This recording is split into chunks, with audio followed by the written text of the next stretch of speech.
Saudara semua yang dirahmati Allah, saya bicara nanti ada visi perusahaan, ada visi keluarga, ada visi juga mungkin persoalan pribadi, semuanya sama. Prinsip dasarnya sama. Selalu ada jalan keluar kalau Allah bersama dia. Selalu ada jalan keluar kalau Allah bersama dia. Itu prinsip dasarnya. Mau di template nanti di perusahaan sama, mau di template nanti di persoalan family sama, mau di template nanti di persoalan individu sama, semuanya sama. Saya belajar dari surah Asy-Syu'ara. Di dalam Al-Quranul Karim surah namanya Asy-Syu'ara. Bagaimana kemudian Allah mengisahkan Nabi Allah Musa alaihissalatu wassalam. Beliau dikejar oleh tentara Fir'aun. Allah menggambarkan dalam satu frame ayatnya bahwa dua pasukan itu sudah sama-sama saling bisa melihat. Artinya sudah dekat sekali. Tentara Fir'aun dan Fir'aun kemudian bisa mengejar Musa alaihissalatu wassalam. Yang jadi problem adalah di depannya Nabi Allah Musa ada lautan yang begitu luas, dalam, dan tidak ada lagi tempat berlari. Mendadak umatnya Musa, 12 kepala suku dengan suku-sukunya yang tersisa dari orang-orang beriman Bani Israel, mendadak menjadi the loser. Dan kita ini memang berpotensi menjadi the loser andai tidak ada sedikit iman di dalam hati kita. Tidak ada yang mampu melihat adanya Allah. Yang dilihat selalu potensi masalah. Depan ada lautan, belakang ada Fir'aun. Mereka kemudian bilang kepada Musa, inna lamudrakun, wahai Musa, mati kita ini, habis kita ini, kekejar kita ini, kesusul kita ini. Inna lamudrakun. Bahkan mereka bersumpah, sesungguhnya kita lamudrakun, bakal betul-betul kekejar, kesusul, ketangkep, mati, dibunuh. Tapi Nabi Allah Musa alaihissalam tampil sebagai the winner Paul. The winner Paul. Apa jawab Musa? Kalla, nggak bakalan, nggak bakalan. Umatnya Musa bilang, innala mudrakun, nggak bakalan gimana? Di depanin lautan, langkah kita sudah berhenti, belakang Fir'aun makin dekat. Kalla, nggak bakalan.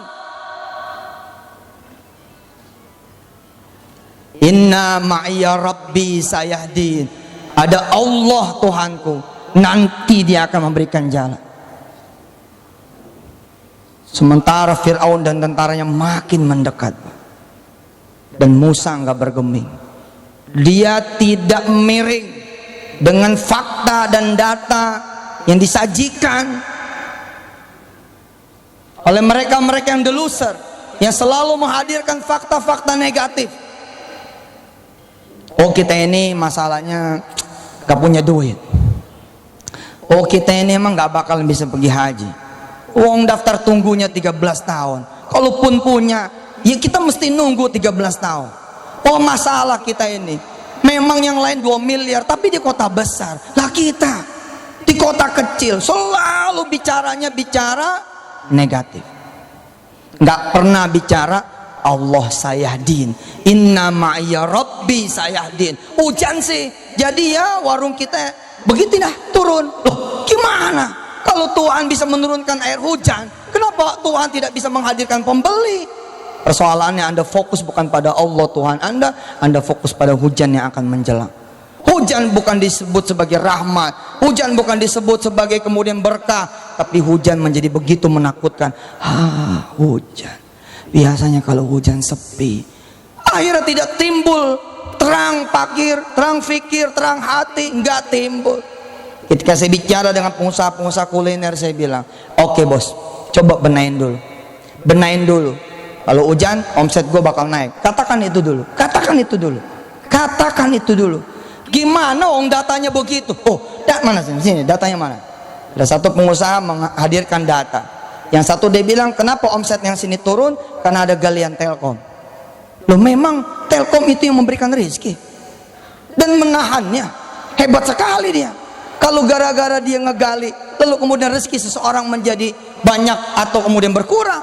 Oh, jalanan dibelokin, dulu semua lewat sini, ada tol, nggak bisa lagi lewat sini. Oh, yang memberikan rezeki Anda itu tol apa Allah? Bagaimana kemudian seorang pengemudi taksi? Saya berangkat ke Jeddah, kebetulan mobil lagi nggak ada. Atas izin Allah saya naik mobil taksi. Kemudian seorang syekh di samping saya bilang, nanti akan ada kereta dari Makkah ke Jeddah, Jeddah Madinah. Taksi nanti akan berkurang penghasilannya. Tapi kemudian tukang saksi ini bilang, tidak ya Tuhan, yang mengurangi dan menambah rizki adalah Allah Tuhan saya, bukan taksi ini, apalagi kereta itu. Wallahu yabsutur rizqa liman yasha'u wa yaqdir. Terus si syekh ini bilang, tapi kalau udah ada kereta, nanti orang akan milih kereta, nggak ada yang milih taksi. Apa dia bilang? Maka begitupun Allah akan memberikan saya jalan rizki yang lain. Subhanallah.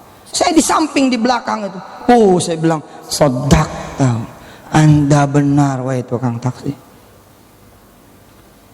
Musa bilang dengan gagahnya, kalla, nggak bakalan kita kesusuk. Bani Israil bilang, lamudrokun, kalla, lamudrokun, kalla. Apa kata Musa? Daripada kalian sama bilang lamudrokun, lamudrokun, mana tangan kalian? Ayo kita angkat tangan bersama-sama kepada Allah, kita minta petunjuk.